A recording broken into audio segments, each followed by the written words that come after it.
आज हम chapter 1 exercise 1.2 question number 8 से स्टार्ट करेंगे। क्वेश्चन नंबर 8 के अंदर उसने यहाँ पे हमें कुछ लीनियर इक्वेशंस दे दी हैं और बोला गया है कि गॉसियन एलिमिनेशन मेथड के थ्रू सॉल्व करवाना है।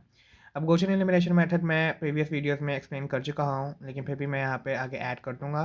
अगर आपने देख ली हुई हैं वो तो आप इसको स्किप कर दें, वरना अदरवाइज इसको देख के आगे आप क्वेश्चन समझना है। अब गॉसियन एलिमिनेशन मेथड के अंदर हमने मैट्रिक्स को रो एचेलॉन फॉर्म के अंदर कन्वर्ट करना होता है। अब रो एचेलॉन फॉर्म क्या होती है? फॉर एग्जांपल हमारे पास यहाँ पे एक मैट्रिक्स है, तो इस मैट्रिक्स की जो हमारे पास लीडिंग वैल्यू होगी ना, जो हमारे पास लीडिंग एलिमेंट होगा वो हमेशा क्या होगा? 1 होगा। The first non zero value must be 1, कि आपके पास जो भी हर रो के अंदर जो पहली वैल्यू आए जीरो के बाद वो क्या होनी चाहिए? वो 1 होनी चाहिए। फॉर एग्जाम्पल यहाँ पे आपके पास डायरेक्ट 1 आ रहा है। ये value 1 should move in a staircase form. अब आपके पास ये जो 1 है ना, ये स्टेयरकेस फॉर्म में मूव करता है। अब स्टेयरकेस फॉर्म क्या होती है? इस तरह करके। तो ये जो 1 होगा आपका लीडिंग एलिमेंट, ये स्टेयरकेस फॉर्म में मूव करेगा। फॉर एग्जाम्पल इस तरह करके, एंड सिमिलरली यहाँ से भी ऐसे करके। There should be zeros below all the leading ones. आपके पास ये जो भी आपके पास लीडिंग एलिमेंट्स 1 आएगा ना, इनके नीचे हमेशा जीरो होगा। फॉर एग्जाम्पल आपके पास यहाँ पे लीडिंग वैल्यू ये 1 ये रही, तो इसके नीचे यहाँ पे 2 जीरोस आएंगे। सिमिलरली आपके पास एक लीडिंग वैल्यू ये रही, इसके नीचे जीरो आएंगे। अब अगर आपके पास एक ऐसा मैट्रिक्स है जिसके अंदर आपके पास ये तीनों कंडीशन सेटिस्फाई हो रही हो, फॉर एग्जांपल आपके पास लीडिंग एलिमेंट 1 हो और उसके नीचे जितनी भी वैल्यूज़ आ रही हैं वो 0 हो, देन वो लीडिंग एलिमेंट स्टेयरकेस फॉर्म में मूव करके नेक्स्ट रो में आ जाए और आप उसके नीचे जितनी भी वैल्यू हो वो 0, एंड सिमिलरली इसी तरह स्टेयरकेस फॉर्म में मूव करके लास्ट रो में आ जाए। तो हम कहेंगे कि इस तरह का जो मैट्रिक्स होता है वो हमारे पास होता है REF, रो एचेलॉन फॉर्म मैट्रिक्स। अब हम वापस आते हैं क्वेश्चन नंबर 8 की तरफ। क्वेश्चन नंबर 8 के अंदर अब सबसे पहला काम हमने क्या करना है कि आपके पास ये जो भी लीनियर इक्वेशंस दी हुई है ना, आपने इनको मैट्रिक्स फॉर्म के अंदर कन्वर्ट कर लेना है। अब वो हम कैसे करते हैं? आपके पास यहाँ पे जो भी कॉन्स्टेंट होंगे ना, आपने उनके साथ वेरिएबल रिमूव कर देना है। फॉर एग्जाम्पल यहाँ पे तो सबसे पहले आपके पास क्या होना चाहिए था? ए होना चाहिए था। अब ना आपके पास यहाँ पे वेरिएबल है, कोई मीन्स के कोई अल्फ़ाबेट भी नहीं है, और ना कोई नंबर है, ना कोई कॉन्स्टेंट है। तो आप क्या करेंगे? आप इसकी जगह क्या लिख देंगे? 0 लिख देंगे। सिमिलरली अगर हम आगे मूव करें तो अब यहाँ पे हमारे पास क्या है? -2b। अब 2b में हमें पता है कि b जो है वो वेरिएबल है, तो हम इसको रिमूव कर देंगे और -2 कॉन्स्टेंट यहाँ पे एज इट इज़ लिख देंगे। सिमिलरली +3c है तो c रिमूव कर देंगे, 3 लिख देंगे, और इक्वल टू की उस साइड जो भी वैल्यू पड़ी होगी उसको हम रो के लास्ट इंडेक्स में लिख देंगे। सिमिलरली इन दोनों जो इक्वेशन हैं उनके लिए भी ऐसे ही होगा। देन स्टेप 2 की तरफ मूव करते हैं। Perform row operation to achieve row echelon form. Row operation similarly क्या होते हैं? आपस में रोज को ऐड करवाना, सब्ट्रैक्ट करवाना, 1/k के साथ मल्टीप्लाई करवाना, और कभी कभार इंटरचेंज करवाना। मीन्स के स्वैप करवा देना आपस को, मतलब इस रो को मैं इसके साथ चेंज कर दूँ, इस रो को इसकी जगह भी लिख दूँ और इस रो को इसकी जगह भी लिख दूँ। अब अगर हम यहाँ पे देखें तो रो एचेलॉन फॉर्म के मुताबिक हमें यहाँ पे क्या चाहिए? 1 चाहिए। लीडिंग एलिमेंट क्या चाहिए? 1 चाहिए। लेकिन यहाँ पे क्या आ रहा है? 0 आ रहा है। तो अब हम इसको कैसे चेंज कर सकते हैं? यहाँ पे अगर हम देखें तो ना हमारे पास एडिशन के थ्रू, ना सब्ट्रैक्शन के थ्रू, ना किसी कांस्टेंट को अगर मैं यहाँ पे मल्टीप्लाई करवाऊँ उसके थ्रू यहाँ पे 1 नहीं आएगा। तो इस केस में आप क्या करते हैं कि आप रोज़ को इंटरचेंज करवा लेते हैं, रोज़ को स्वैप करवा लेते हैं। तो मैं यहाँ पे क्या करूँगा कि मैं रो 1 और रो 2 की जगह चेंज कर दूंगा, इनको स्वैप करवा दूंगा। अब ये रहा हमारा मैट्रिक्स। हमने क्या करना है कि हमने इन दोनों की जगह चेंज करवा देनी है।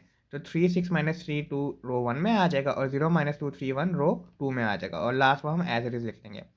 अब हमें पता है कि रो एचेलॉन फॉर्म के मुताबिक हमें यहाँ पे क्या चाहिए? यहाँ पे हमें 1 चाहिए। तो यहाँ पे 1 बनाने के लिए मैं क्या करूँगा कि मैं इसको 1/3 के साथ मल्टीप्लाई करवा दूँगा। जब मैं इसको 1/3 के साथ मल्टीप्लाई करवाऊँगा तो मेरे पास आंसर क्या आएगा? 1 2 -1 -2/3। इस तरह होगा कि 3 मल्टीप्लाई बाय 1/3 जब हम करेंगे तो ये कैंसिल हो जाएगा। हमारे पास यहाँ पे सिर्फ 1 बचेगा, और सिमिलरली बाकी वैल्यूज़ के साथ भी ऐसे ही होगा। अब मेरे पास यहाँ पे 1 आ गया है, मेरे पास यहाँ पे 0 आ गया है, चूँकि मैंने ऑलरेडी इंटरचेंज करवा दिया था, तो ये मुझे फ़ायदा हो गया।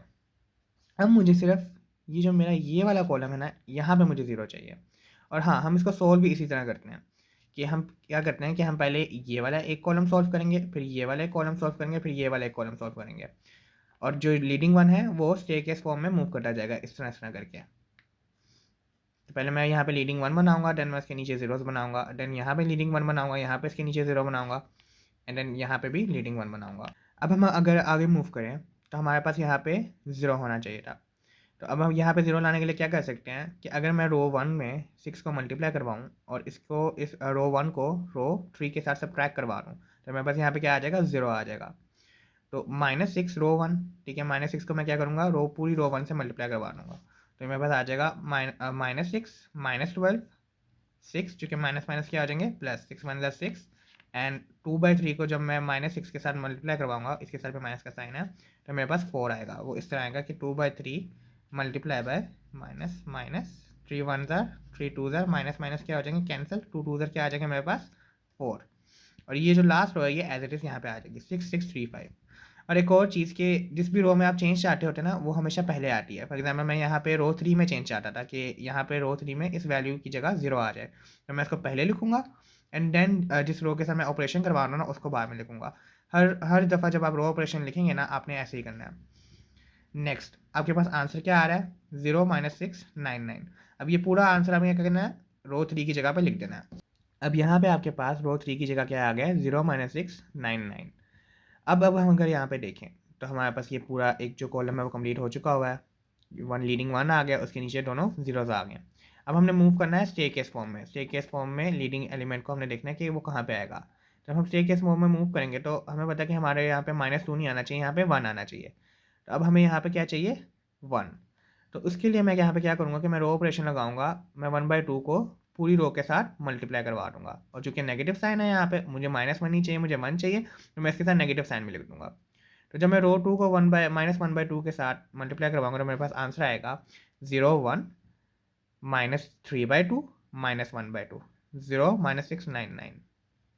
देन अगर हम आगे मूव करें रो 3 की तरफ तो अब हमें यहाँ पे पता है कि ये लीडिंग वन हमारा आ गया, ठीक है। अब इसके नीचे वाली वैल्यू क्या आनी चाहिए 0 होनी चाहिए। अब उसको 0 हम कैसे कर सकते हैं, अगर हम रो 2 को 6 के साथ मल्टीप्लाई करवा के रो 3 के अंदर ऐड करवा दें, क्योंकि यहाँ पे क्या है माइनस का साइन, तो प्लस माइनस माइनस हो जाता है, ऐड करवा दें तो हमारे पास यहाँ पे क्या आ जाएगा, हमारे पास यहाँ पे 0 आ जाएगा। तो वही हम करेंगे, 6 को हमने क्या किया पूरी रो 2 के साथ मल्टीप्लाई करवा दिया, तो 0 6 -9 -3। ये -9 इस तरह आया कि -3/2 मल्टीप्लाई बाय जब आप 6 करेंगे तो 2 1 ज़ार और 2 3 ज़ार, तो 3 3 ज़ार 9। सिमिलरली -1/2 के साथ भी, तो ये हमारे पास क्या आ जाएगा यहाँ पे 0 0 0 6। ओके, अब ये पूरा 0 0 0 6 आपने क्या करना है, आपने रो 3 की जगह पर लिख लेना है, तो आपके पास मैट्रिक्स इस तरह से बनेगा। अब यहाँ पे एक बहुत इंपॉर्टेंट पॉइंट है। अब हमें पता है कि ये लीडिंग वन था, इसके नीचे भी 0 आ गया, ये लीडिंग वन था, इसके नीचे भी दोनों जीरोज आ गए। अब हमने नेक्स्ट लीडिंग वन फाइंड करना है। तो अगर हम यहाँ से स्टेकेस फॉर्म में मूव करें, पहले हमने यहाँ से यहाँ पे मूव किया, यहाँ पे 1 आना चाहिए था। यहाँ से यहाँ पे मूव करेंगे तो अब हमें पता है कि यहाँ पे भी 1 आना चाहिए था, लेकिन यहाँ पे क्या पड़ा हुआ है 0 पड़ा हुआ है। तो जब आपके पास इस तरह की कंडीशन है ना, क्या जहाँ पे आपको 1 चाहिए और वहाँ पे 0 पड़ा हुआ है, सिर्फ 0 के लिए, कोई और नंबर नहीं, वहाँ पे 0 पड़ा हुआ है, तो आपने क्या करना है कि आपने इसी स्टेकेस फॉर्म को एक वैल्यू जंप कर लेना है।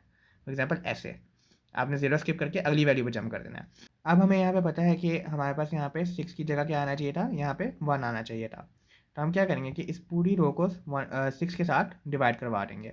जब हम 6 के साथ डिवाइड करवाएंगे जीरोस पे तो कोई असर पड़ेगा नहीं, और जो 6 होगा वो क्या हो जाएगा 1 हो जाएगा। ये देखें, ये हमारा वही पुराना वाला मैट्रिक्स, हम इसको 1/6 के साथ मल्टीप्लाई करवाएंगे, हमारे पास यहाँ पे क्या आ जाएगा 0 0 0 1 रो 3 की जगह। अब अगर यहाँ पे देखें तो हमारे पास यहाँ पे ये एक स्टेकेस फॉर्म बन गई और ये एक स्टेकेस फॉर्म बन गई, और ये क्या यहाँ पे 0 था, यहाँ से जंप कर गई एक वैल्यू, तो हमारे पास यहाँ पे भी जीरोस आ रहे हैं, यहाँ पे भी 0 आ गया। तो हम यहाँ पे कहेंगे कि हमारे पास रो एचेलॉन फॉर्म सेटिस्फाई हो गई है। नेक्स्ट हम मूव करते हैं स्टेप 3 की तरफ।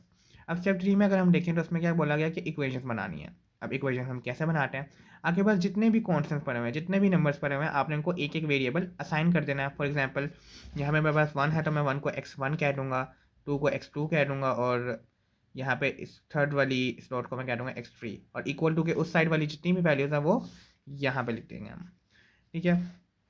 अब x1 + 2x2 - x3 equal to -2/3, ठीक है।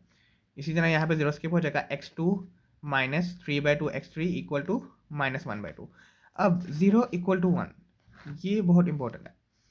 यहाँ पे अब हम अगर देखें तो क्या 0 1 के इक्वल होता है, 0 तो सिर्फ 0 के इक्वल होता है ना, तो ये तो कॉन्ट्राडिक्शन हुई, ये फॉल्स हुआ कि 0 तो 1 के इक्वल ही नहीं होता। तो हम यहाँ पे कहेंगे कि चूंकि 0 1 के इक्वल नहीं होता तो सिस्टम क्या है इनकन्सिस्टेंट है, क्योंकि अगर यहाँ पे 0 0 के इक्वल होता तो हम कह देते कि ये जो दो लीनियर इक्वेशन है ये एक दूसरे के ऊपर ओवरलैप कर रही हैं, ओवरलैप मीन्स एक दूसरे के ऊपर आ गई हैं, तो यहाँ पे अनलिमिटेड पॉइंट ऑफ इंटरसेक्शन होंगे कि हर पॉइंट पे वो पॉइंट लाइक इंटरसेक्ट कर रही होंगी। लेकिन यहाँ पे तो ना लीनियर इक्वेशन तो आपस में इंटरसेक्ट ही नहीं कर सकती। एंड सिमिलरली हम यहाँ पे क्या करते हैं, हम वेरिएबल के लिए सॉल्व करते हैं और हमारे पास तो यहाँ पे कोई वेरिएबल ही नहीं आया, ना डिपेंडेंट ना इंडिपेंडेंट, तो हम कहेंगे कि इसका कोई भी सोल्यूशन एग्जिस्ट नहीं करता, ये सिस्टम जो है वो इनकन्सिस्टेंट है।